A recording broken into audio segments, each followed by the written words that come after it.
గంభీరంగా సవాళ్లు, చర్చలంటే భయాలు. Congress versus BRS street fight ఎందుకో? ఆరోపణలు ప్రత్యారోపణలే అసలు సీసలు రాజకీయ వ్యూహమా? సవాళ్లు ప్రతి సవాళ్లతో కాలయాపన చేసే ప్రయత్నమా? తెలంగాణలో ఉనికిని చాటుకోవడం కోసం అధికార కాంగ్రెస్, ప్రతిపక్ష బీఆర్ఎస్ అనుసరిస్తున్న ఈ నయా స్ట్రాటజీ ఏంటి? మేకపోతు గాంభీర్యంతో ఛాలెంజెస్ విసురుకుంటున్న ప్రజా ప్రతినిధులు తీరా చర్చకు మాత్రం ఎందుకు వెనకాడుతున్నట్టు? నాయకులు ఇదేదో ఇంట్రెస్టింగ్ పొలిటికల్ గేమ్ అనుకుంటున్నారేమో. ఇది చూసిన సామాన్యుడు మాత్రం అంత డ్రామా అనే భావనతో ఉన్నాడన్నది ఫ్యాక్ట్. అసలు ఏం జరుగుతుందో చూద్దాం. తెలంగాణ రాజకీయాలు ఇప్పుడు ఓపెన్ డిబేట్ ఛాలెంజెస్ మంటలు రేపుతున్నాయి. గన్ పార్క్ నుంచి తెలంగాణ భవన్ దాకా కాంగ్రెస్ వర్సెస్ బీఆర్ఎస్ వార్ తారస్థాయికి చేరింది. బీఆర్ఎస్ పార్టీ అధికారంలో ఉన్నప్పుడు అవినీతి చేసిందంటూ కాంగ్రెస్ అంటోంది కూడా.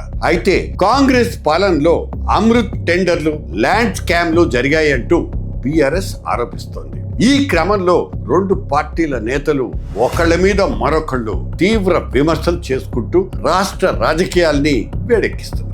ఈ ఛాలెంజెస్ రాజకీయం ఎక్కడ బాయిలింగ్ పాయింట్ కు చేరిందంటే 3 సీన్స్ ఉన్నాయి. సీన్ నెంబర్ 1, గురుకుల వసతి గృహాల టెండర్లలో కాంగ్రెస్ ప్రభుత్వం అవినీతికి పాల్పడిందంటూ బీఆర్ఎస్ ఆరోపిస్తోంది.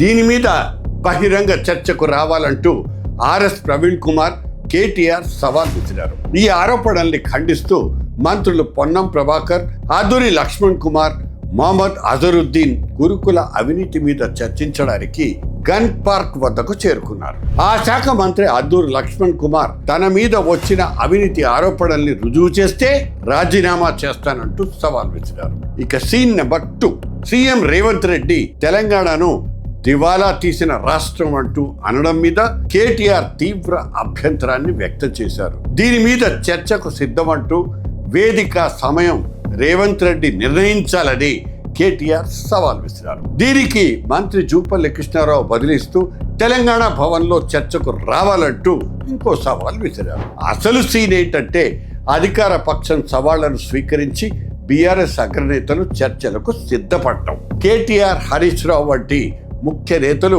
బీఆర్ఎస్ బృందంతో కలిసి చర్చలకు బయలుదేరారు. తెలంగాణ భవన్ కు ఒక టీం, అమరవీరుల స్తూపం గన్ పార్క్ దగ్గరికి ఇంకో టీం వెళ్తుంటే పోలీసులు అడ్డుకున్నారు. ఇక్కడే రభస మొదలైంది. చర్చలకు రావాలంటూ రెచ్చగొట్టిన మంత్రులు తీరా తాము వద్దామనుకుంటుంటే మధ్యలోనే అడ్డుకుంటున్నారని బీఆర్ఎస్ విమర్శించింది. చర్చల పేరుతో శాంతి భద్రతలకు విఘాతం కలిగిస్తారనే కారణంతో అడ్డుకున్నామంటూ పోలీసులు చెప్తున్నారు. ఈ క్రమంలో పోలీసులకు బీఆర్ఎస్ నేతలకు మధ్య తోపులాట జరిగి ఉద్రిక్తత చోటు చేసుకుంది. హరీష్ రావు కింద పడిపోతే స్వల్ప గాయాలయ్యాయి. ఆ తర్వాత పోలీసులు బీఆర్ఎస్ నేతల్ని అదుపులోకి తీసుకున్నారు. ఈ ఘట్టం, ఈ సంఘటన, ఈ ఇన్సిడెంట్ అక్కడితో ముగిసిపోయింది. కానీ కథ మాత్రం సుఖాంతం కాలేదు. No end. ఇక్కడ సామాన్యుడికి అసలు ప్రశ్న మిగిలే ఉంది. మీరు గన్ పార్క్ దగ్గర సవాళ్లు విసురుకుంటే అవినీతి ఆరోపణల్లో నిజానిజాలు ప్రజలకి ఎలా తెలుస్తాయి?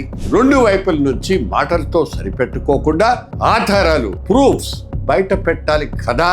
అసలు విషయం ఏంటంటే అరెస్టులతో ప్రతిపక్ష నాయకుల గొంతు నొక్కాలని చూస్తోంది అధికార పక్షం. మరి ప్రతిపక్షం ఏం చేస్తోందంటే పై ఆరోపణలతో రాజకీయ మైలేజ్ కోసం ఆరాటపడుతోంది. అసలు ఈ ఓపెన్ డిబేట్ల వ్యవహారం నిజమైన ప్రజా మేలు కోసమా, లేకపోతే కేవలం పబ్లిసిటీ స్టంటా? నాయకులు రోడ్డెక్కి చేసే సవాళ్లు బ్రేకింగ్ హెడ్లైన్స్ కోసమే కానీ సామాన్యుడికి, పోనీ సామాన్యుడి సంగతి మనలాంటి వాళ్ళకి ఒరిగేదేముంది?